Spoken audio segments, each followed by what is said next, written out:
Hello दोस्तों, welcome to Learner IAS together success. कैसे हैं आप लोग? उम्मीद करता हूँ सब लोग अच्छे होंगे और अच्छे से पढ़ाई भी चल रही होगी। चलिए आज हम डिस्कस करते हैं NCERT India class 11 chapter number 7 the Harappan culture bronze age civilization. जैसे कि हमें पता है कि एंशिएंट इंडिया बहुत इम्पॉर्टेंट है, उसमें खास करके हरप्पन कल्चर बहुत इम्पॉर्टेंट है। इसको अच्छे से पढ़ेंगे। देखिए चैप्टर बहुत लंबी है, तो इसको मैंने दो पार्ट में डिवाइड किया है। ये पार्ट 1 है, फिर एक और भी आएगा। तो चलिए शुरू करते हैं हम लोग चैप्टर 7 हरप्पन कल्चर। तो दोस्तों ये आ गया the Harappan culture bronze area civilisation. इससे बहुत सारे क्वेश्चन आते हैं क्योंकि हरप्पन कल्चर का जो एक्सकर्वेशन हुआ, ठीक है, तो बहुत सारे जगहों पे मिला है, बहुत सारी चीज़ें हैं। ब्रॉन्ज एज सबसे इम्पॉर्टेंट है इस एंशिएंट इंडिया के पूरे चैप्टर में। ठीक है दोस्तों, तो उम्मीद करता हूँ आप लोग अच्छे से पढ़ेंगे। हाँ, एक चीज़ और कहता हूँ कि देखिए मैं ट्यूशन नहीं कर रहा हूँ कि आपको हर चीज़ फीड करा दूंगा। मैं साथ में पढ़ने की बात कर रहा हूँ कि आपकी कंटिन्यूटी मेंटेन है। ठीक है, इसलिए इम्पॉर्टेंट है आप साथ में आप भी पढ़ते रहिए। ठीक है, किताब निकाल के इसको देखते रहिए, अदरवाइज इतना फ़ायदा नहीं होगा। ठीक है, चलिए तो हरप्पन कल्चर और ब्रोंज एज सिविलाइजेशन। ठीक है, चलिए देखते हैं जोग्राफिकल एक्सटेंट कहाँ तक है। जोग्राफिकल एक्सटेंट का मतलब है कि जोग्राफिकली ये कहाँ कहाँ तक फैला हुआ है। ठीक है दोस्तों, द इंडस और the Harappan culture is older than the Chalcolithic culture. ठीक है, चालकोलिथिक कल्चर जो हमने पिछली बार देखा था, चलिए बताइए चालकोलिथिक कल्चर क्या है। ठीक है, चालकोलिथिक कल्चर है हमारा स्टोन और कॉपर एज। ठीक है, स्टोन एंड कॉपर एज को चालकोलिथिक कल्चर कहा जाता है, which has been treated earlier but is far more developed than this culture. ठीक है, इस कल्चर से काफ़ी डेवलप है। It rose in north western part of the Indian subcontinent. It is called the Harappan because the civilisation was discovered first in 1921 at the modern site of Harappan situated। ठीक है, तो ये देखिए अब ये कहाँ पे सबसे ज़्यादा सबसे पहले कहाँ स्टार्ट हुआ? North western part of Indian subcontinent. ठीक है, west Punjab in Pakistan, province of west Punjab in Pakistan, यहाँ मिलता है। जोग्राफिकल एक्सटेंट है ना, कहाँ कहाँ मिलता है वही थोड़ा बहुत हम देखेंगे। वेस्ट पंजाब पाकिस्तान में मिलता है। Many sites of the Sindh, Sindh में भी हमें मिला है। Central zone of the pre Harappan culture. ठीक है, this culture developed and matured in an urban civilization which emerged in Sindh and Punjab. Sindh and Punjab में भी कुछ मिला है। The central zone of mature Harappan culture lay in the Sindh and Punjab main in the Indus valley. Indus valley, Sindh और पंजाब में ज़्यादातर Indus valley के area में। ठीक है, Harappan culture covers part of the Punjab, Haryana, Sindh, Baluchistan, Gujarat, Rajasthan and fringe of Uttar Pradesh, western Uttar Pradesh, वहाँ भी मिलता है। ठीक है, ये जोग्राफिकल एरिया है जहाँ जहाँ हमें हरप्पन कल्चर मिलता है। ठीक है, it extended from Jammu in north to the Narmada estuary in the south. ठीक है, जम्मू से लेकर नर्मदा एस्चुरी तक, साउथ तक ये फैला हुआ है। And from the Makran coast of Baluchistan in the west Meerut in the north east. ठीक है, the area formed a triangle and accounted for 12,99,600 square kilometer, which is larger than Pakistan and certainly bigger than ancient Egypt and Mesopotamia. ठीक है, no other culture zone in the third and second millennium BC. ठीक है, nearly 1500 BC Harappan sites are known so far in the subcontinent. Most of them late Harappan post-urban site. These includes Bhagwanpur generally lies in the bank of the Hakra Ghaggar channel. ठीक है, भगवानपुर जो है यहाँ पे हमें late Harappan और पोस्ट अर्बन चीज़ें हमें मिलता है। They belong too early mature phase. ठीक है, तो ये है, इसको थोड़ा मैं तो ऐसे ही मतलब मैं पढ़ के बता ही रहा हूँ साइमल्टेनियसली, आप इसको बुक में देखते रहिएगा दोस्तों। ठीक है, two most important site where Harappa. ठीक है, तो दो इम्पोर्टेंट साइट है वेयर हरप्पा का। ठीक है, पंजाब और मोहनजोदारो। ठीक है, literally mount of the deads. Mohenjodaro का लिटरली मीनिंग क्या है? Mount of the dead. Mount का मतलब क्या होता है? माउंट। ठीक है, बहुत सारा ढेर, ठीक है, mount of the deads in Sindh, both forming part of the Pakistan, situated at a distance of 483 kilometers. They are linked together by the Indus. A third city lay at चान्हू दारो, ठीक है, अबाउट 130 किलोमीटर। दो important site मिला हमें पंजाब और मोहनजोदारो में, ठीक है। तो फिर आइए यहाँ पे देखते हैं मोहनजोदारो इन सिंध, ठीक है। ये fourth of Lothal in Gujarat, ठीक है। देख चौथा है जो इम्पोर्टेंट है लोथल है गुजरात में, ठीक है। ये बहुत इंपॉर्टेंट है, ये बहुत बार पूछा गया है। मैच जो मैच आता ना ए और बी, ठीक है, लोथल कहाँ है गुजरात में, ठीक है, चानू दारो कहाँ है, ठीक है, तो मोहनजोदारो कहाँ मिला था, इस सब के ABCD करके ये मैच ऑफ द फॉलोइंग आता है, ठीक है। तो Lothal in Gujarat at the head of the gulf of Cambay, ये fifth city lay at Kalibangan, ठीक है, which mean black bangles. Kalibangan का मतलब होता है बैंगल्स, ठीक है, काली का मतलब ब्लैक, ब्लैक बंगन। ये नॉर्थ राजस्थान में है। ये सिक्स्थ कॉल्ड, ठीक है, ये सिक्स्थ क्या है, ये है Banawali, situated in the Hisar district of Haryana, ठीक है। इट्स और two cultural phases, pre Harappan and Harappan, similar to that of Kalibangan to the Harappan period, belong to the remaining remains of mud brick platform and the street, ठीक है। Harappan culture is noticeable in its mature and flourishing stage at all these 6 places. ये जो 6 जगह हमें मिला है, यहाँ पे हरप्पन कल्चर जो है पूरा खिला हुआ था, ठीक है। चलिए देखते हैं और कहाँ मिला हमें। कोस्टल सिटी ऑफ सुतकंदेंदौर, ठीक है, इसको थोड़ा देखिएगा, अच्छे से दिख नहीं रहा है, सुतकंदेंदौर, ठीक है। हाँ, Sutkagendor and Surkotada, each of one which is marked by the citadel, and citadel तो बताइए ना, ये सिटाडेल, ठीक है, तो सिटाडेल, ठीक है। The latter Harappan phase is found in the Rangpur and Rojdi in the Kathiawar peninsula in Gujarat, ठीक है, ये है। Later Harappan phase is found in the Rangpur and Rojdi in Kathiawar Peninsula in the Gujarat. In addition to these, Dholavira, ये important है, Dholavira बहुत बार सुनने को मिलेगा आपको, lying in the Kutch, ठीक है, गुजरात का है ना, दो एरिया ये वाला, ठीक है, Kutch or the Gujarat, Kutch area of the Gujarat. So Harappan fortification and all of 3 phase of the Harappan culture, these phase also appear in Rakhigadi, which is situated on the Ghagra in Haryana and much bigger than Dholavira. तो देखो ना दोस्तों, यहाँ पे गुजरात, हरियाणा, पंजाब, बलूचिस्तान, कुछ इस area में ही आपको सबसे ज़्यादा हमें मिलता है, ठीक है। टाउन प्लानिंग एंड स्ट्रक्चर, देखिए हरप्पन कल्चर बहुत फेमस था उसके टाउन प्लानिंग और स्ट्रक्चर के लिए। हरप्पन कल्चर आज distinguished by system of town planning, ठीक है, डिस्टिंग्विश इसी कारण ही किया जाता था, ठीक है। Harappan and Mohenjodaro each had its own Citadel and Acropolis, ठीक है, which was possibly occupied by the member of the ruling class. Below the citadel in each city lay a lower town containing brick house which were inhabited by the common people. The remarkable thing about the arrangement of the house in the city is that they followed the grid system. According to it, road cut across the another in the right angle, ठीक है, इतना तो अभी भी नहीं मिलता, ठीक है।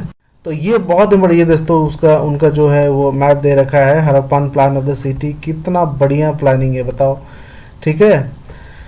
Divided into the many blocks, this is true almost all Indus settlement regard the size. Big buildings distinguish both Harappan and Mohenjodaro, ठीक है। The latter was extremely rich in structure, their monuments symbolise the ability of the ruling class of क्या बोलेंगे, mobilising labour and collect taxes, ठीक है। ये बताता था, जितने बड़े बड़े बिल्डिंग बनाते थे ना, तो इससे पता चलता था कि वहाँ के जो उस समय के जो थे वो कितना रिच थे और कितने संपन्न थे। The most important public place of Mohenjodaro seems to be the great bath, ठीक है। ग्रेट मतलब बड़े बड़े तालाब जैसा वो लोग बनाते थे, ये मोहनजोदड़ो में देखने को मिलता है। ये क्वेश्चन भैया पूछता है कि ग्रेट बाथ जो है किस टाइम पे का है, वो मोहनजोदारो के समय में है, हमें ग्रेट बाथ मिलता है। ये बड़ा सा एक तालाब जैसा उन्होंने बनाया होगा बढ़िया से, ठीक है, पूरे लोग हर जगह मतलब पूरे सिटी के लोग वहाँ पे नहाते हैं, उसको ग्रेट बाथ कहा जाता है। मुझे मतलब ये रिचुअल से कोई रिलेटेड होगा, जैसे हमारी शुद्धि क्रिया बुद्धि क्रिया होती है तो लोग जाते हैं एक जगह नहाते वाते हैं, तो उस तरह से उन्होंने बनाया था। Comprising the tank which is situated in the Citadel mount, it is, तो पानी कहाँ से था ये सब डिटेल में इसमें लिखा है, तो इसको थोड़ा पूरा पढ़ लीजिएगा, स्ट्रक्चर के बारे में आपको पता चल जाएगा। ग्रेट बर्थ सर्व्ड, हाँ अभी पता ना, served ritual bathing which has been so vital to any religious ceremony in India, ठीक है, कहीं पे भी जाओ ना नहाने को मिलेगा। जैसे कि फॉर एन एग्जाम्पल आप कहीं जाते हैं बाल कटवाने, मतलब माँ होता ना दुआ में कि हम यहाँ पे अर्पण करेंगे, तो वहाँ नहाना पड़ता है। कहीं भी जाओ ना नहाने की बहुत महत्व है, तो उस समय भी था, इसको ग्रेट बाथ कहा जाता था, ठीक है। In Mohenjodaro the largest building is a granary which is 45.7 metre, ठीक है, सबसे बड़ा बिल्डिंग जो था वो ग्रैनरी था, तो ये उसके बारे में डिटेल में लिखा हुआ है ग्रैनरी के बारे में, ये थोड़ा सा आप देख लीजिएगा, ठीक है दोस्तों। चलिए हम आगे बढ़ते हैं। अब देखिए यहाँ पे है एट कालीबंगन, जो black bangle Kalibangan, also we notice in the southern part brick platforms which may have been used for granaries, ठीक है, ब्रिक प्लेटफॉर्म्स माने ईंट का, जो ग्रैनरी में ईंट यूज किए जाते थे वो भी मिला है। They it would appear that granaries constituted at important part of the Harappan cities, तो ग्रैनरी जो है, बड़े बड़े बिल्डिंग्स जो है वो हरप्पन सिटी में बहुत इंपॉर्टेंट रोल प्ले किया करते थे, इससे हमें पता चलता है। The use of burnt bricks, मतलब ईंट जो है ना दो तरह का होता है, एक बिना जला हुआ क्ले का, और एक जला हुआ जो मिट्टी का बना के उसको फिर जला के रेड वाला जो जिसमें घर बनता है, ठीक है। सिटीज इज रिमार्केबल, तो ये बहुत अच्छा बिल्डिंग को एकदम बढ़िया से पूरा परफेक्ट साइज में बनाए हैं। Contemporary buildings of Egypt mainly dried bricks, ठीक है, ड्राइड ब्रिक्स मतलब सूखा हुआ और ये जला हुआ। Dried bricks were used, we find the use of baked bricks in contemporary Mesopotamia, Mesopotamia में हमें बेक्ड ब्रिक्स देखने को मिलता है जो बंट है, but they were used to a much larger extent in Harappan city, ठीक है। मेसोपोटामिया में भी हमें देखने को मिलता है, मतलब बेक्ड ब्रिक्स को यूज करते हुए, बट हरप्पन सिटीज में ना ये बहुत ज्यादा यूज होता हुआ दिखता है। The drainage system of Mohenjodaro, देखिए एक और पॉइंट आता है, the drainage system of Mohenjodaro was very impressive, मतलब आजकल जैसा नहीं है भैया नाला बन गया उसमें पानी जा ही नहीं रहा है, बहुत इंप्रेसिव है। It almost all cities every big small house, मतलब हर जगह पे ड्रेनेज सिस्टम अच्छा था उनका, ठीक है। जैसे सेंट्रल, जैसे उनका एक ड्रेन था ये बीच में जा रहा है, तो हर जगह हर घर से ऐसे जुड़ा हुआ है, यहाँ से जुड़ा हुआ है, ठीक है। ये बहुत अच्छा प्लानिंग से उन्होंने ड्रेनेज सिस्टम बनाया था, ठीक है। इसको पूरा देख लीजिएगा एक बार। एक मैप है हरप्पन कल्चर का, ठीक है, हाल में बता ना, ये ज्यादातर नॉर्थ वेस्ट एरिया में सबसे ज्यादा फैला हुआ था, ठीक है। अब मिलता तो देश में हर जगह है, बट ज्यादातर जो है वो नॉर्थ वेस्ट एरिया में ही आपको हरप्पन कल्चर देखने को मिलेगा, ठीक है। पर्टिकुलरली अभी जो पाकिस्तान हो गया ना उस एरिया में सबसे ज्यादा था, ठीक है दोस्तों। चलिए नेक्स्ट देखते हैं। नो, ठीक है, तो although the quality of the domestic bathrooms of drains is remarkable and the drainage system of Harappan is almost unique, perhaps no other Bronze Age civilization gave so much attention to health and cleanliness as Harappan did। भैया इससे ये पता चलता है कि वो बहुत ज़्यादा समझदार और सिविलाइज्ड थे, ठीक है। जो ब्रॉन्ज एरिया के लोग थे हरप्पन एज के, जिन्होंने ड्रेनेज सिस्टम को सबसे ज़्यादा इंपॉर्टेंस दिया, हेल्थ को इम्पोर्टेंट दिया, हाइजीन को इम्पोर्टेंट दिया, ठीक है। इससे ये पता चलता है कि ये लोग बहुत ज़्यादा अवेयर थे हेल्थ को लेकर, ठीक है। अब बात करते हैं हम एग्रीकल्चर, वहाँ हरप्पन टाइम में एग्रीकल्चर कैसा था। कंपैरेटिवली रेनलेस, ठीक है, ज़्यादा बारिश नहीं होती थी। The Indus region is most so fertile this days, Indus region सबसे ज़्यादा फर्टाइल हुआ करता था। Its prosperous village and town shows that it was fertile in ancient time, ठीक है। वहाँ पे जो विलेजर्स थे, टाउन्स था, वो इतने खुशहाल थे, इतने प्रॉस्पर थे, तो इससे पता चलता है कि एग्रीकल्चर बहुत बढ़िया हुआ करता था, ठीक है। It was only a rainfall of about 15 centimetre, ठीक है, बहुत कम बारिश होता था, नियरली अबाउट सूखा. In the 4th century BC, one of the historian Alexander informed us that Sindh was the fertile part of the country. In earlier time, the Indus region possesses more natural vegetation which attracted more rainfall.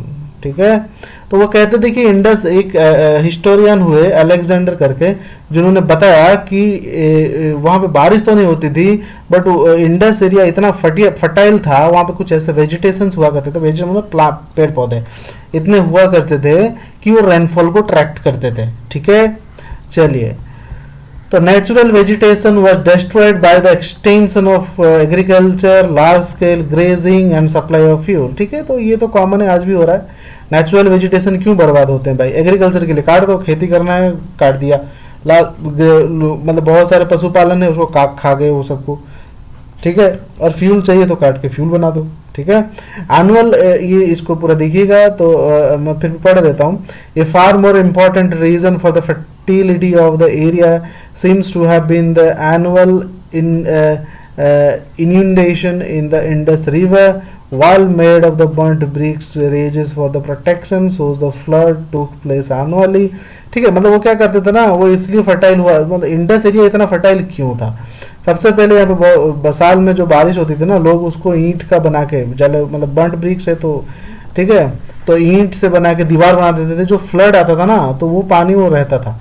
Indus credit far more alluvial silt than the Nile in Egypt. Indus में ज़्यादा alluvial silts है, मतलब पट्टे हैं, जितने Nile in Egypt से ज़्यादा है. And deposited in on the flood plain just as the Nile created Egypt and supported its people. जैसे कि इजिप्ट में नाइल नदी के किनारे वो पट्टे बने और लोगों को सपोर्ट किया जीने में, वैसे ही इंडस है जिसने हरप्पन कल्चर को सपोर्ट किया. In Indus people sowed seeds in the flood plain in November when the flood water receded and reaped their harvest of the wheat. And chapter यहाँ से देखेंगे डोमेस्टिकेशन कैसे किया गया हड़प्पन में. ठीक है, एक्चुअली अगर पूरा चैप्टर हम लोग साथ में डिस्कस करेंगे ना, पढ़ेंगे, तो काफ़ी लंबा वीडियो हो जाता है. ठीक है दोस्तों, इसलिए मैंने इसको आधे में बांट दिया. अभी इतना रखेंगे, ज़्यादा लंबा हो जाता है फिर बोरिंग लगता है. ठीक है, तो डोमेस्टिकेशन से हमें नेक्स्ट आज ही पढ़ेंगे. ठीक है, कुछ देर बाद मैं इसको अपलोड करूँगा. तो दोस्तों बने रहिए, सेल्फ स्टडी करते रहिए साथ में. देखिए, मेरा मोटो आपको टीच करना नहीं है, ना ही मैं कोचिंग इंस्टीट्यूट चलाता हूँ. मैं चाहता हूँ कि मेरे साथ साथ आप लोग भी पढ़ें, मेरे भी कंटिन्यूटी मेंटेन हो जाएगा. ठीक है, मैं भी पढ़ लूँगा. ठीक है, और साथ साथ आप भी पढ़ेंगे. ठीक है, तो इसी उम्मीद के साथ दोस्तों मैं रहता हूँ. नेक्स्ट इसका जो हाफ और है उसको मैं थोड़ी देर बाद कर लेता हूँ. ठीक है, थैंक यू वेरी मच दोस्तों. जुड़िए लर्नर आईएएस से. बाकी डिस्क्रिप्शन बॉक्स में तो सारा कुछ है, आप देख ही रहे होंगे. वहाँ पे टेलीग्राम ग्रुप है, वहाँ जुड़िए. आप ईमेल मुझे कर सकते हैं, ईमेल करिए. आप मुझे हमारे जो फेसबुक ग्रुप है उसको ज्वाइन करिए. ठीक है दोस्तों, जितना जुड़ेंगे ना उतना मज़ा आएगा पढ़ने में. ठीक है, आप लोग शेयर करिए. दोस्त जुड़ रहे हैं, मुझे एक दोस्त ने मैसेज भी पर्सनली किया था. ठीक है दोस्तों, चलिए दोस्तों, बहुत बहुत धन्यवाद. अपना ख्याल रखिए, टेक केयर. घर पे बैठ के पढ़ते रहिए. Thank you very much.